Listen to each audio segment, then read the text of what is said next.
I'm going to do it my way. How's that? The problem, I just tested mine, is that when I talk on the side, it's actually more muffled than when I talk on the top. It's supposed to sound like this. Mine doesn't sound as good as yours. Okay, no. If you'll notice inside, there's a circle inside the microphone. If you look through it, make sure that circle is facing your face. Oh, yeah, here. Yeah. Okay. Oh, look at that. That's the diaphragm. That's what picks up the vibrations and converts the audio. Can you hear me better now? Absolutely. Oh, God. You mean you didn't know about all this? You never taught me. It sounds amazing right now. It sounds like your original podcast recordings, the ones that I helped you with. You didn't help me with any. You did my intro. You know, but I helped you set up the microphone and stuff. Oh my God, I'm so angry right now. Can we just start this podcast? By the way, this is recorded for YouTube, everybody. Well, it's going to be edited, I'm sure. No, I'll we're edit. doing. I'll edit. We're actually doing a new thing. Yeah. It's for YouTube, Unscripted. Mm-hmm. It's the podcast unedited. So it's this fun little before stuff they're going to get and any bloopers. I know, but yeah, it just depends what I say. Some stuff may have to be edited out. But anyway, we'll work on that. Don't say anything that can be I know, used but sometimes you. when I use AI examples, I may use one that's not appropriate for client confidentiality and stuff. I mean, anyway, let's just get going. How do you want to begin? Hi. Okay, hold on. Pause. Yeah. Hold that. Yeah. Husband, we're going to take a pause in our breathing so that my editor, Abby, knows, okay, this is where I start recording. Okay? All right. I'm Rebecca Hay, and I've built a successful interior design business by trial and error, podcasts, online courses, and so many freaking books. Over the last decade, I've grown from an insecure student to having false starts to careers, and now I'm finally in the place where I want to be. Throughout my journey, it's been pretty obvious that I'm passionate about business and helping other entrepreneurs do the same. Each week, I'll share tangible takeaways from my own experience and the experiences of other badass women to help you build your confidence and change your business. All right, we have a very special guest today on the Resilient by Design podcast. Boom, boom, boom. My very own husband, Kris Karski. Okay. It is an honor. It is an honor to be here. And, you know, I do have a couple questions. One being, I don't know why it took so long for me to get on this podcast. Well, it's not for a lack of trying on my part. I don't know. Maybe. So for those listening, and maybe some of you don't know Kris used to be featured quite heavily in my Instagram stories. He was like the pokeroo. But we've done a few things together. We were going to have a podcast together. During the pandemic. Yes. No, actually. At the start of the pandemic. Yeah, before. Right. Because I started this podcast in August of 2020. So it was pre-pandemic. And you bought all the equipment because I wanted to have a podcast. I only started this one in the pandemic. But I could never nail you down to do any recording days. Yeah. Well, I bought the equipment so that I could start my own podcast, and I just never did. So you did that. But now that I'm kind of seeing this and I'm like kind of getting into it a little bit, I think I might start my own podcast, get a little competitive and see how that goes. And maybe you could be a guest on mine. All power to you, honey. You know I'll support all your endeavors. I know you will. If they ever come to fruition. Absolutely. Okay. Here now we that we go. got that out of the way. Just for everybody listening, we don't actually get to talk a lot because between work and two children, it's I feel like, you know, we have one date night a week, which is tonight, but I have plans with my girlfriends. Not a lot of one-on-one time. So anyway, okay. Oh, that's a whole other podcast. The realities of marriage. Okay. Anyways, we have you on here today because, and I'm going to let you actually share in your own words who you are besides being my husband, and what you do for a living and why you are qualified to talk about artificial intelligence. I don't know that I'm qualified to talk. Like I couldn't give a TED talk on artificial intelligence, great. But anyway. Why are you here then? But we'll start with, so I'm a perpetual nerd. as you know, and I've been one from the beginning, from the point that I got my first computer, and through that and through the days of evolving in the world of computers, I taught myself how to program. I started my own marketing agency when I was 25 and had no business starting a business, and that has sort of evolved across the years to what we are today, which is still a marketing agency, but we do like to employ a lot of tech and the latest and greatest tech possible, and a lot of data analysis and all that kind of fun stuff. So I guess, yeah, I'm just a giant nerd. Can I first tell you, can I interrupt you for a second? Yeah. Your mouth is not matching your words right now. Yeah, that could be because of the, there's a bit of a lag. Is that going to be a problem? Maybe if people are watching it on YouTube. Yeah, that's fine. I mean, how bad is it? When you say just a few words, it's fine. But if you say like a sentence, yeah, there's a disconnect. It sounds like I'm being overdubbed. Okay, well, I mean, no, like your mouth is moving, like the words are coming out faster. Anyways, it's fine. We're gonna move on from the tech glitch. Okay. Techie. So okay. So tell us more. Go. Okay. So obviously, I remember. I'm gonna date myself here. The first time that I got on the internet. And the internet wasn't what we see today with web browsers. You would use a modem and you would connect to something through a terminal, and like text would come up. And then you could jump from that one spot to another. And this was the beginning of the internet. And the first time I got on there, I had like little goosebumps, And obviously the internet evolved. The second time I got goosebumps was when I sold something on the internet for the first time. Okay. Mega goosebumps. And then I've had no goosebumps since until OpenAI released Chat GPT. That, I have goosebumps right now. I just said it and I have goosebumps. To me, it's literally it's the exact same point in tech where the internet first began with a browser where, normal humans could use it.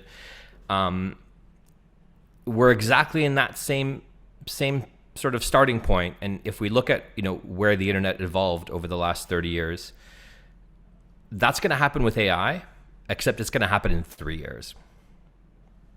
And that's pretty crazy. It's crazy, but I feel like it's also kind of scary. Like if you think about progress and we think things have gone so quickly in the last 20 years, well, like that, you're basically saying we ain't seen nothing yet. No, we haven't, because the goal of all these AI companies, and it's not just OpenAI. I'm going to shout out to Cohere, which is a Canadian company, Cohere.ai. They also are, is it Cohere.ai or IO? Anyway, Cohere. They're doing something very similar. And everybody all over the world is, OpenAI is, Google is, Facebook is, Apple is, everyone's doing this. And here's the really scary part, I guess. There's obviously always an end goal for these things. The end goal is for something called artificial general intelligence, which is AGI. That's the end goal. And artificial general intelligence, if we actually hit that, there's a really big question mark. And that question mark is, will it be self-aware? Because it will be as intelligent as we humans can possibly make something. It will be able to learn on its own. So effectively, it may be self-aware. And that's the race. Okay, so like we've got a bunch of interior design firm owners here listening, who maybe aren't that tech nerdy the way you are. Right. Like, what does that mean to have technology that's self-aware? I mean, we know what self-awareness is in a human. Yeah, absolutely. Absolutely. So break that down. Okay. How can we do this? Okay. So, first of all, are we going to assume that everyone has tried chat? I don't know. I'm not assuming everyone's tried it. Okay. No. So let's maybe talk about how it works, right? So you type something into Chat GPT, right? You type in a question. It's called prompting. And then it provides you an answer. And, sort of the way that it does that, for the most part, is it's a giant neural network. So we're not going to get into what a neural network is, but your brain is a neural network. It's made up of neurons that are interconnected. So they have modeled this mathematically. That is kind of the background tech. And as you type something in, it looks at the words and it looks at the sentence, and it basically reads the sentence. And then it kind of predicts what the answer will be based on its trained knowledge. So the system was trained by humans, and it was trained by Wikipedia and reading the web and books. And that's how it developed its knowledge base, right? But it doesn't know things the way you and I know things. It's just using math to predict what the answer should be based on what it has read, effectively, or what humans have taught it through chatting with it, okay?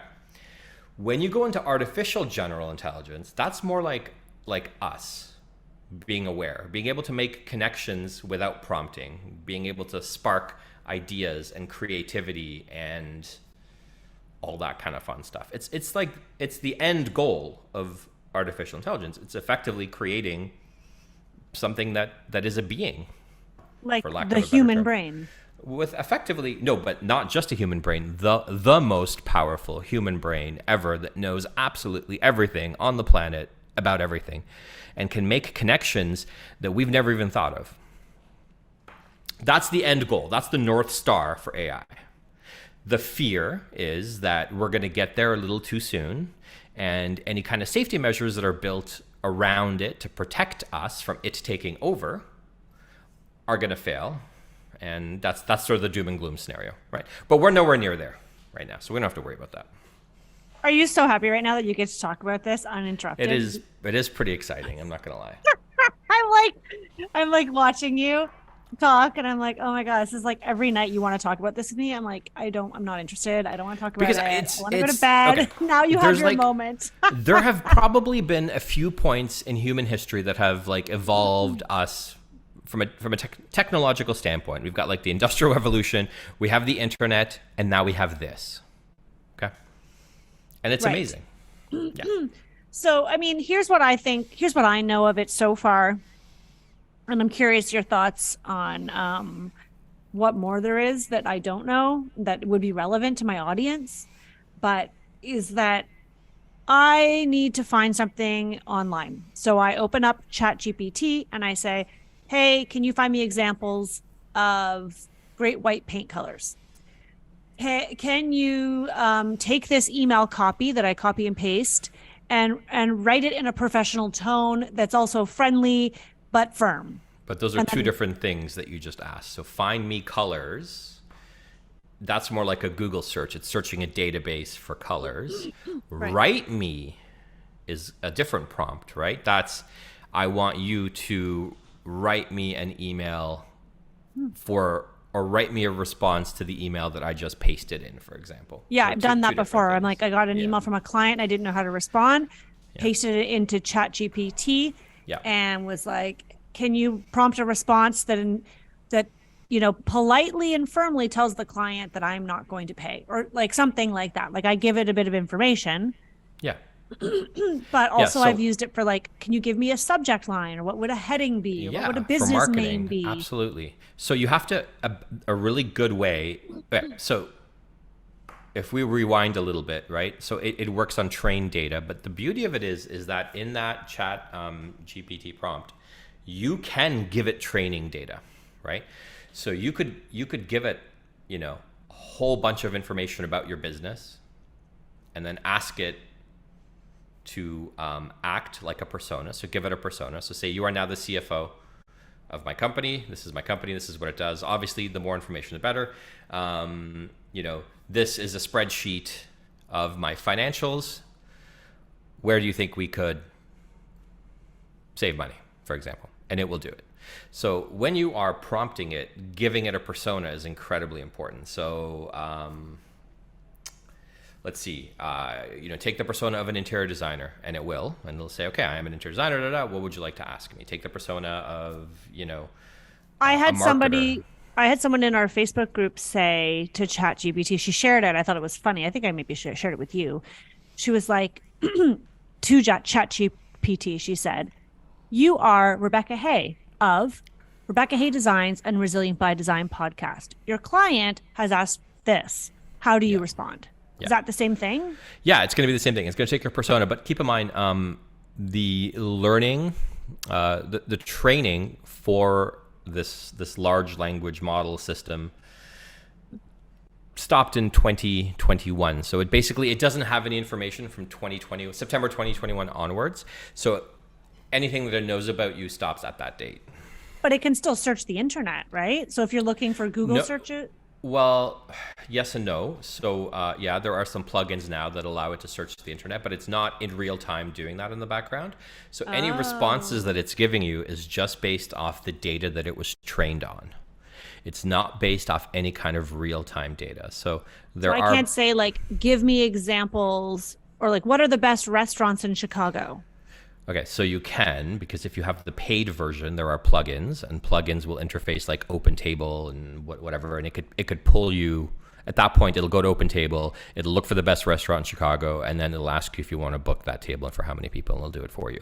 So it's like your assistant. Yeah. So with plugins, it does become your assistant, and there's also something called Auto GPT, and that's a little bit different.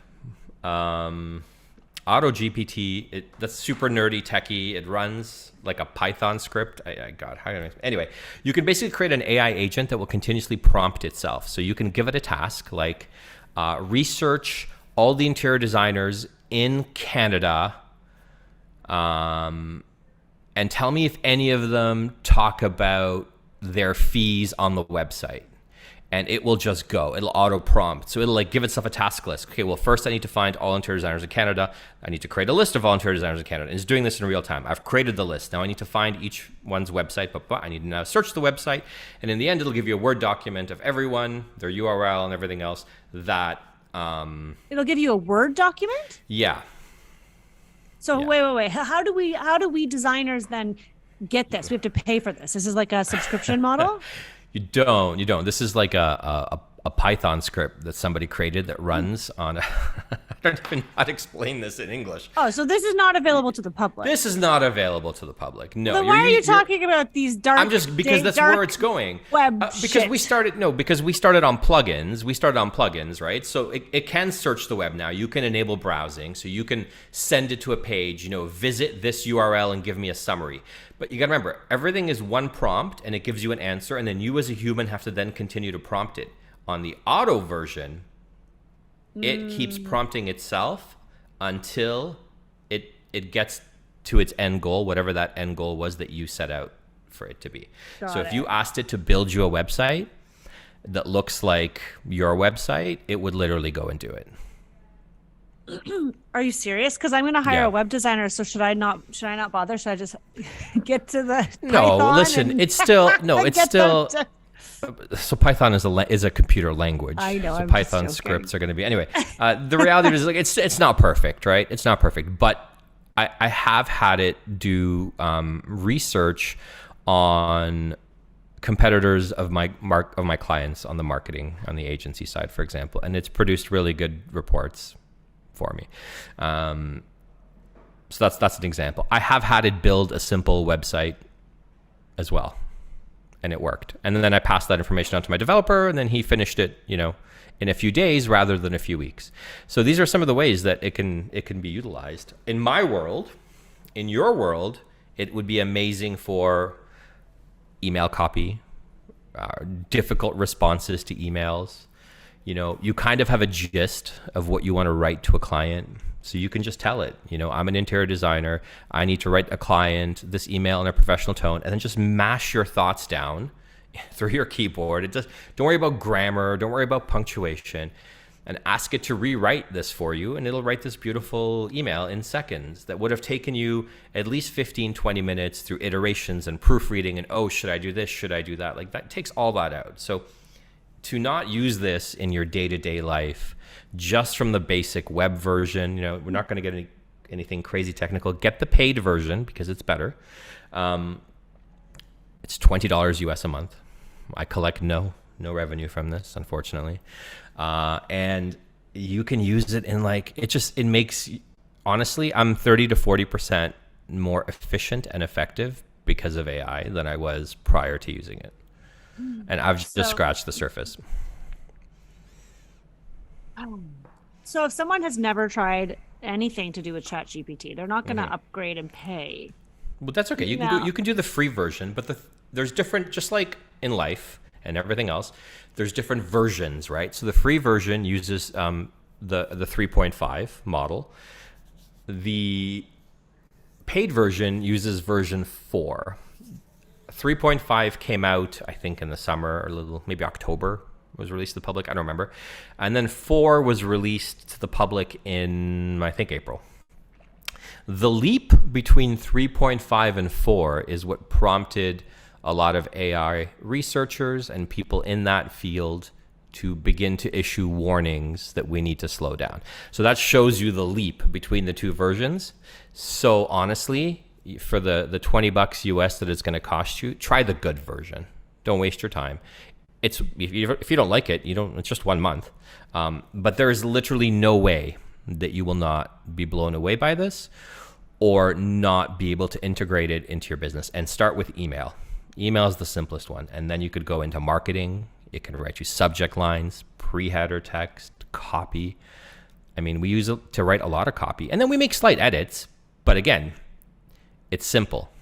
In the time that it would take you to write an email to a copywriter for them to write that copy, you could just write that same instruction into Chat GPT, and it'll give you the output right there. And then you can make a few edits and you're done. There's no back and forth. There's none of that. So you mentioned before, like Microsoft Word. Does it work with other like documents, like PDF, Excel? Yeah. So there are some plugins where it's going to start working with Excel. You can post data. You can paste data into it in a comma separated values file. So you can take your Excel file, export as a CSV, and paste it in there and have it analyzed. So I had it analyze some Facebook data. It was okay. It made a lot of blunders. Like it's not there yet. But again, it's not trained on that either, right? So as AI evolves, you're going to have specific sort of models or sites that you can go to that are trained on different things. And there'll be one that's trained on marketing analytics. And you could just basically you could export all your Facebook data from your Facebook ads that you run, throw it in there, and it'll tell you which ones are the best, when you should run them, and all that automatically. So that brings the next question is, what's it going to do to jobs? Yeah. Well, I think it's pretty obvious. Well, here's the thing though. I don't think people should be afraid of it, like at all. I think at this point, it's like a superpower tool that you can use to just be better and more efficient at what you do every day, right? Like don't fear it. And the sooner you start using it, the better, because learning how to prompt it is a bit of a trial and error game. And it does take practice like anything else. And the sooner you can master it, the sooner, the less likely it'll replace you, basically. What did you say? Like, what do you think will be the first jobs that will be replaced? So, I mean, if you work at a keyboard, like if that's your job, right? Where you work in front of a keyboard for the most part. Oh, so like 80% of the world's population? you're in trouble as a whole. The first ones would be, knowledge workers, assistants, copywriters, that kind of stuff. I mean, for development, for like coding, it's amazing. You could be an average coder, and there's a lot of coding tools now that have AI built into it that looks at your code, it kind of learns it, and it helps you write more code faster. So you could be like a level 1 programmer, 1 being, the worst, 10 being the best. With AI, you're like a level 8. So it's interesting, but so we like got to figure analyzing data, writing copy. Yep. Interesting. So but that's just, we're only talking about Chat GPT, right? So that's just the text portion of AI. There's also the image portion of AI. So you can, can we talk about that tool you were telling me about the other day? Yeah, Midjourney. So before this Zoom, Midjourney also requires prompting, and the better you can prompt something, the better the output's going to be. But what I did is I trained Chat GPT on Midjourney's prompting, so it could write the prompts for me and do a better job. And I had it create some images. And what I asked it to do, and I don't know how accurate these are, so you would have to be the person to tell me. I asked it to do a family room in the aesthetic of Shay McGee, right? Then I asked it to do a living room in the aesthetic of Sarah Richardson. And then I asked it to do a living room in the aesthetic of Rebecca Hay. It doesn't know you very well. I know you. Nobody does. and this, it isn't you.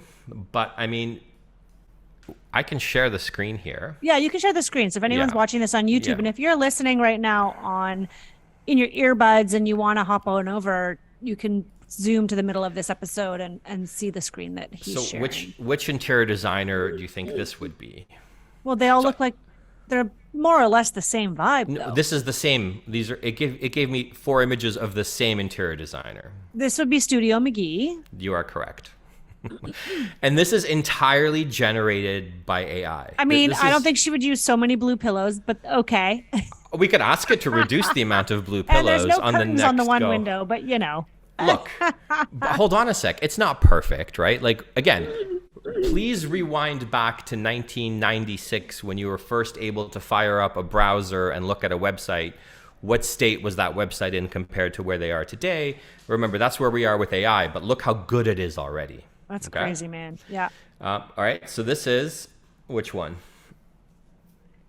So I'm guessing this is the Sarah Richardson one.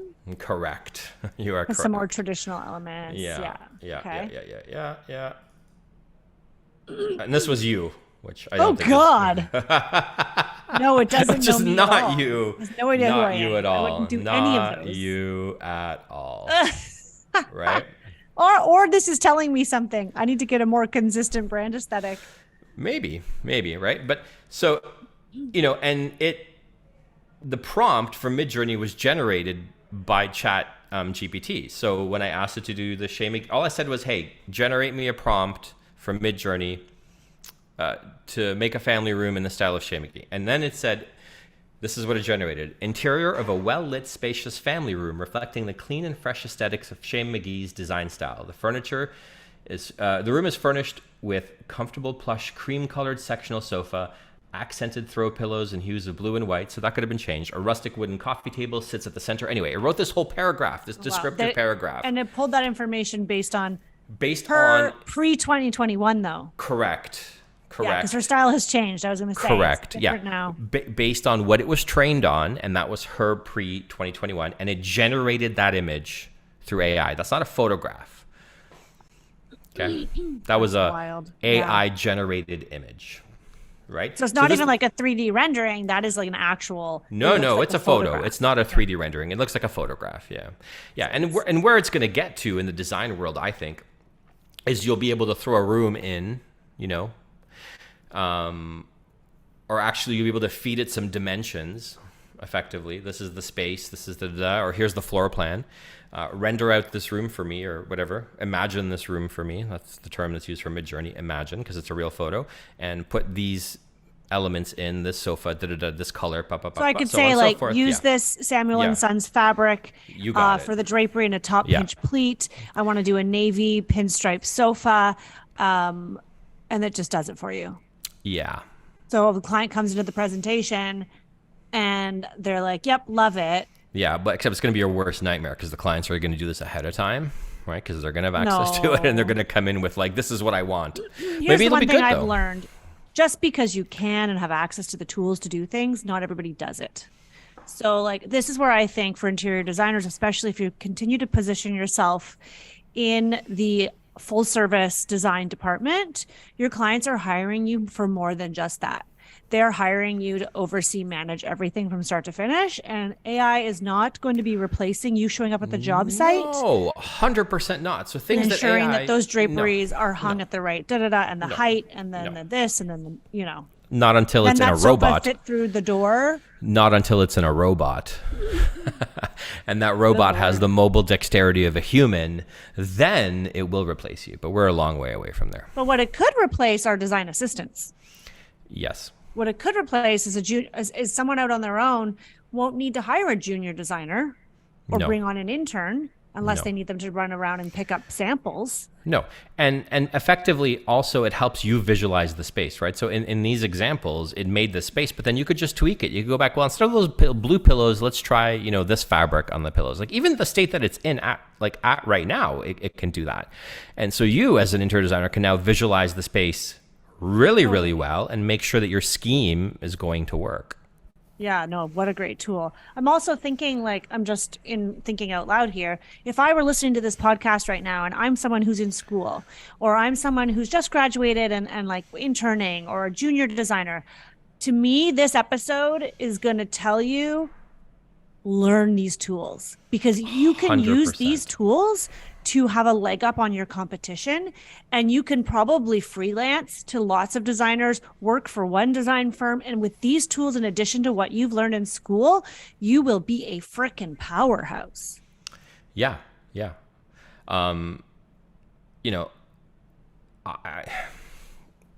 It's messing up the entire world. Like it's to the point where there's some major venture capitalists. They have a podcast I listen to, and they were talking about how do we give money to future companies, because it used to be that we would need a 50-person company to build this product, this tool, whatever, software, right?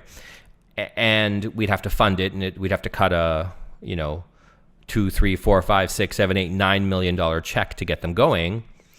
But now it could really be the founder, one engineer, and AI that can do it. So do we just give them $300,000? Because they don't need this big team anymore, right? AI can sort of really fill that gap. And if you're seeing it there, to your point, in the design space, it really does become a personal assistant that can do a lot for you. It's like the idea of a virtual assistant, which is someone who's just remotely helping you, takes it to the next level. This is virtual, but truly not even a human being. But not even that, and the knowledge that they have is just no one person can have this element of knowledge. I mean, we've done it to look for a recipe. Right, it gave us some amazing recipes over the weekend, over that boys' cottage weekend while you were, where were you again? The Charleston? cottage weekend hasn't even happened yet.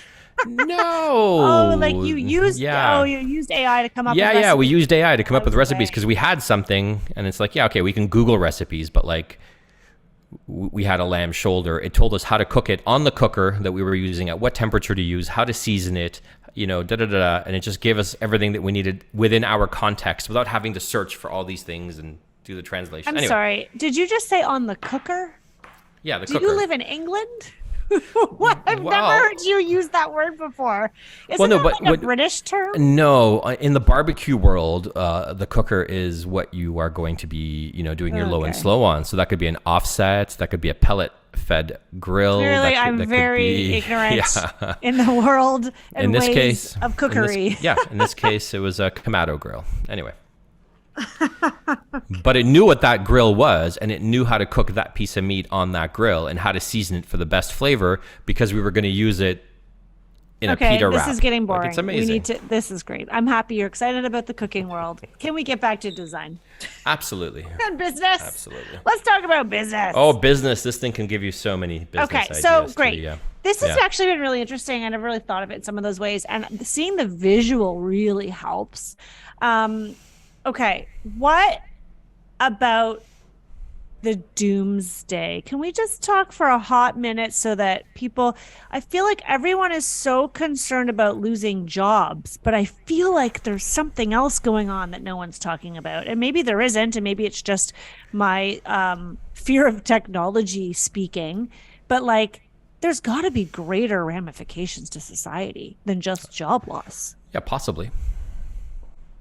But what's going to happen to governments? Can't people then use it to hack into computers and governments and destabilize nations? Well, it's not even that. I mean, that's already happening with just humans, and this will help, absolutely. Just like it can help someone code, it can help someone hack.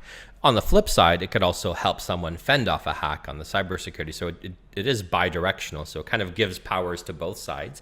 But I think what's more scary is that if there's enough video and imagery of you out there, and voice, which is you, I could literally upload a few hours of your podcast to some AI tools, and then I can write out a script, and it will, in your voice, it'll sound just like you. It'll be you talking. And this was already used. This was that famous, what was the song? What musician? Was it Drake? No. Who was it? It was Drake. It was Drake? Yeah. Somebody created a whole song? Yeah. Do you want to just explain that example here for those who didn't hear about it? Was it Drake? No, maybe it wasn't. Was it Kanye? No, it wasn't Kanye. It was Drake. It was Drake. Okay, well, you know what? We have something called the internet.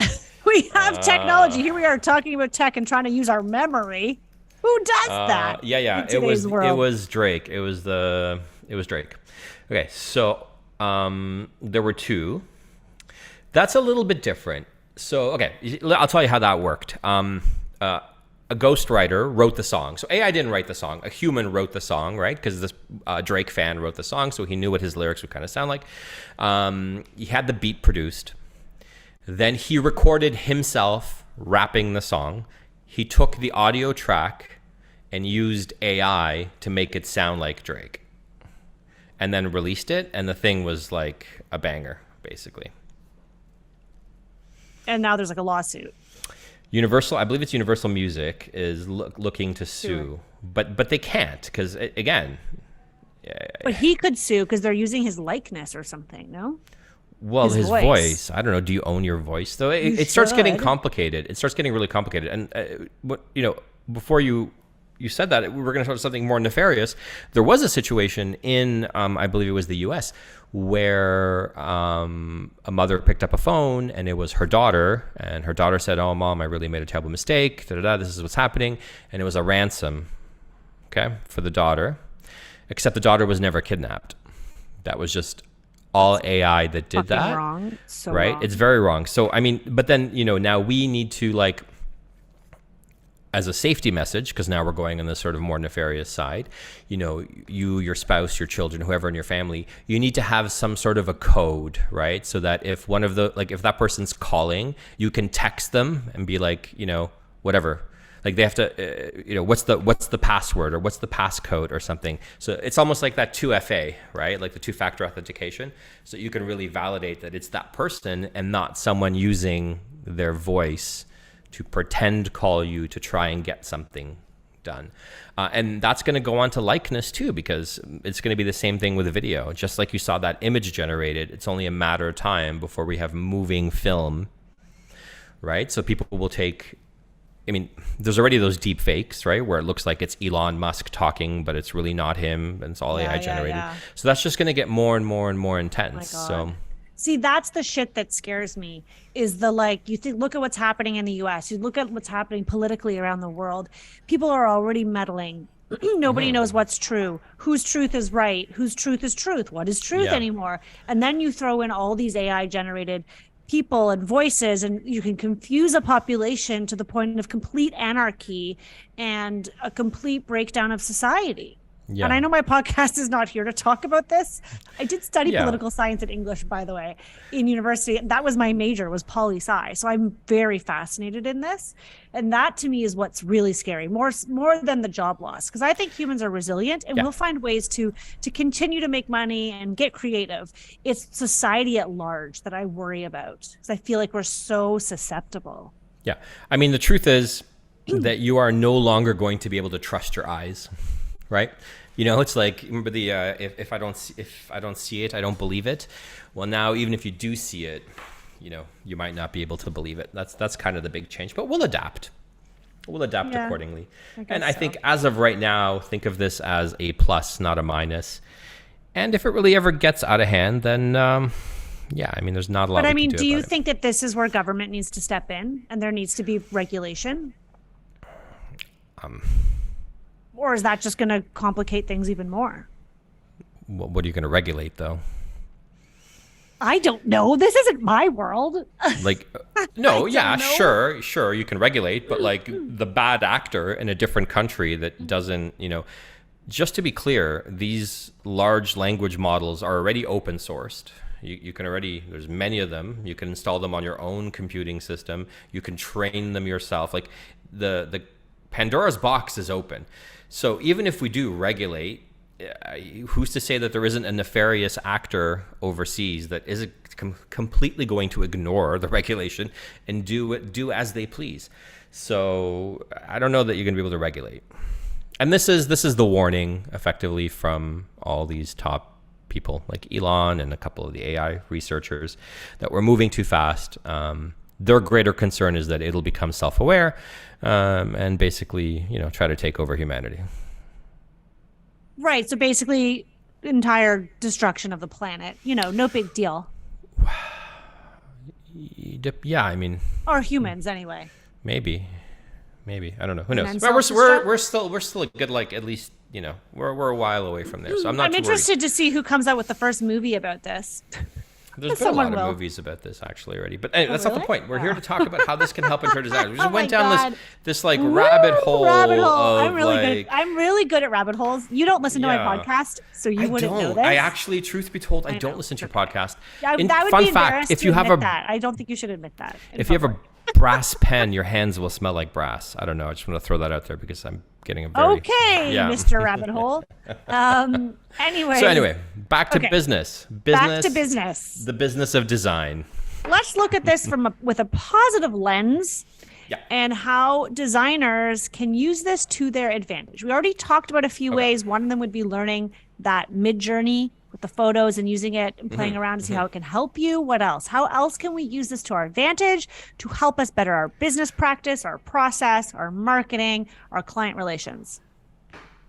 You can literally type in, how can I market my interior? You need to be closer to the microphone. We can't hear you.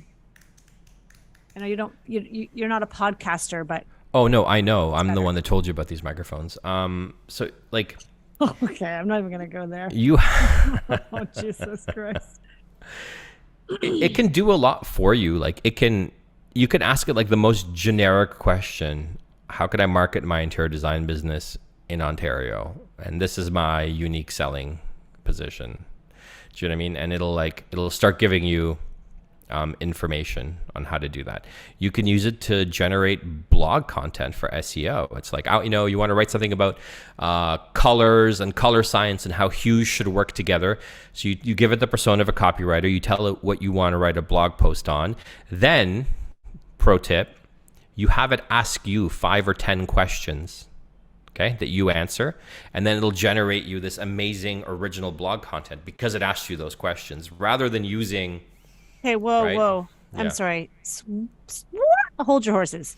Yeah. It asks me questions. So can you give me an example? Okay, so like an interview, like if I was being interviewed for a publication type of thing? Well, yeah, basically, yeah. So, okay, give me a blog topic.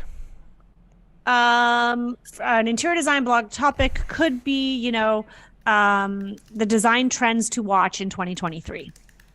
Okay. We're gonna go 2021 just because that's where learning got cut off. But okay. Love it. So this is reminding us of the limitation.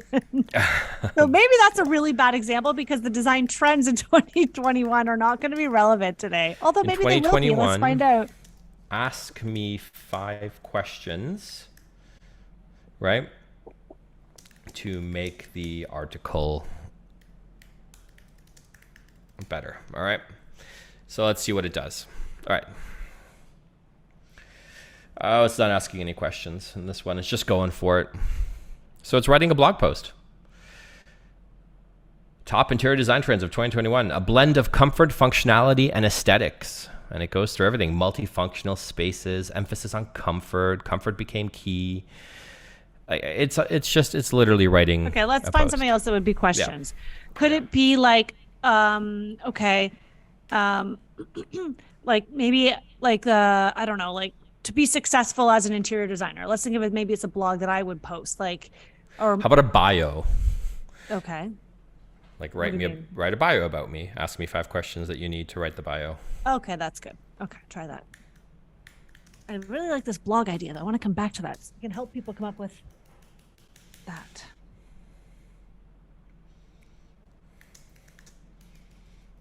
For those who are not watching, Kris is typing into AI at the moment.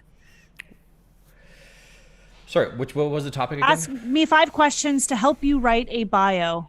about right. Okay. me and my design business. Write a bio for my design business website. Do you give them the website, or is it just going to ask me 5 to help you write it.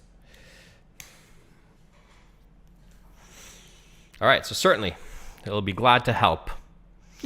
All right, sure so these are the questions that it's asked. Okay, and again, this is like super rudimentary, right? Like if you start getting creative, you can go really, really deep. All right, so it wants to know, this is what it wants from me, okay? The name of my business and when was it established? What are my areas of specialization in interior design, residential, commercial, sustainable, etc.? What is your design philosophy or approach when working with clients? Can you provide a brief background about the founder, team, education, experience, awards, etc.? What sets your business apart from other interior design firms? What are your unique selling points? And then basically you'd be like 1, two, and then boom, there's your bio written. Imagine doing that yourself. Or imagine even working with a copywriter to do that yourself. Very cool. I never thought of asking it to ask me questions that were relevant to write the copy. Yeah, absolutely. Interesting. Like you could even say, ask me what my top 5 picks were at High Point Market and write a blog post about, right? Yes. And so then it could ask me or something like that. I don't know. Yeah, you're right. You got to think about it and get creative. So it takes some time. It takes a bit of time. It's not just like instant. No, it takes a bit of time, but the sooner you get on this and the sooner, right, you're writing these prompts, the better you're going to get at it. Practice makes perfect. Yep. Okay.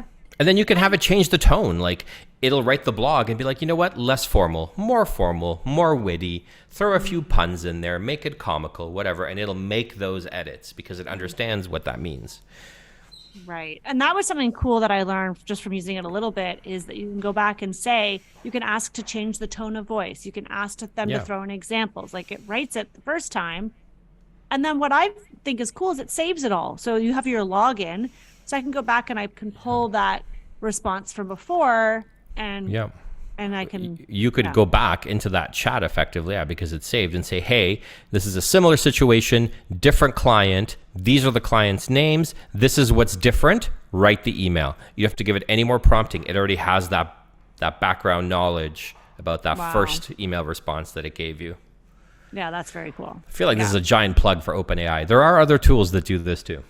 I mean, most people just know about OpenAI, but yeah. Well, that's like anything, right? When you're first to market, everybody knows about you, and then other competitors come into the space, and then it becomes a bit of a different world. All right. Anything else that we haven't touched on that you think would be relevant to help interior designers use AI to their advantage so that they can stay ahead of the curve? Yeah. So they can.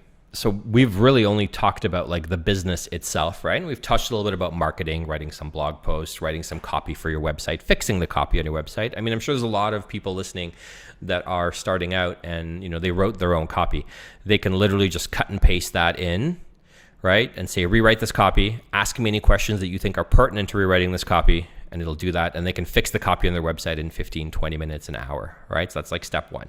We talked about how we can use it for email responses to clients. We talked about, maybe for ads, blog posts for SEO, that kind of stuff. Great.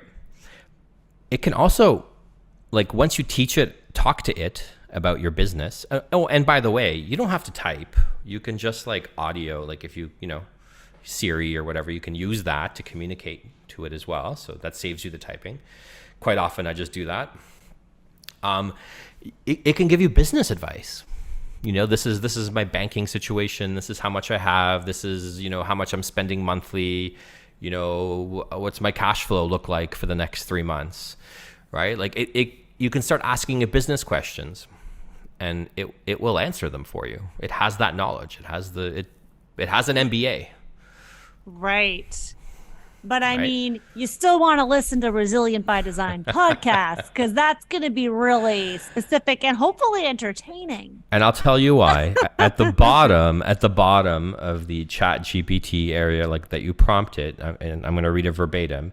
It says it may produce inaccurate information about people, places, or facts. So sometimes these AI systems hallucinate and they just start making stuff up. Because again, remember, it's predictive text, right? So when it writes out, like when it's writing an answer, like certainly I'd be glad to help, right? And then it's like mathematically scoring what that next word should be. Okay, well, it should be you. And it goes through a series of words. Create should be the next word. Compelling, because you talked about a blog post, so compelling would make sense. So it's always mathematically trying to score the next word to put in there. So it's not like you and I, right? It's just using predictive text to give you these answers based on what it has been taught. So it's not always going to be accurate, which is why you should continue listening to this podcast. Which is also not always accurate. Which is also not always accurate. In fact, half of what I said might be incorrect, but that's not the point. All opinions, but isn't that what life is? Yeah. Okay, this has been really interesting. I hope people listening found some new bits of information in there. I mean, I feel like I hear you talk about it all the time. So I'm like, okay, yep, heard this before. But I realize not everybody is married to a tech nerd who listens to podcasts about all this jazz. At the end of every episode, because we do need to wrap up this episode because you and I have to go to our son's drama play. Oh, I was just getting warmed up. I thought this was going to be like one of those like I know. Well, you were late. Like so Lex Friedman podcasts, where they're like sometimes 6-7 hours of chatting on a topic. God. Yeah. Well, that you could do that for your podcast. Good for you. Maybe. But what I would say is we can have you back, honey. You can come back. Sure. Let's wait and see how this episode does, though. What are the track the analytics? Let's see if it gets. We always track to see which episodes are in our top 10 most downloaded in the first 7 days. We track the first 7 days of downloads. Right. So if you make the top 10, we'll have you back. Okay, so I have 3 questions for you. Number 1, when do you plan to release this episode approximately? Like how many weeks do I have? You'll have a few weeks. Okay, 2, can I make some, I do need to edit some parts because when I was showing you the OpenAI, the image generation, there was some sensitive data on the screen, so I'm gonna have to make sure that gets blurred out. 3, can I do the marketing for this particular episode myself? Like, can I just pick the best parts, create an ad and run it? Like, can I basically... Can I put your own money behind it if you want to do paid ads, run those ads. And then guess what? If it works, you can do that for other episodes that I have, and you can help me market my business, something that you've never really done. I know you say that, and I don't actively do it. Like, I don't actively sit there and do it, but I feel like you ask me questions from time to time and I answer them, and I think that helps. But don't most husbands?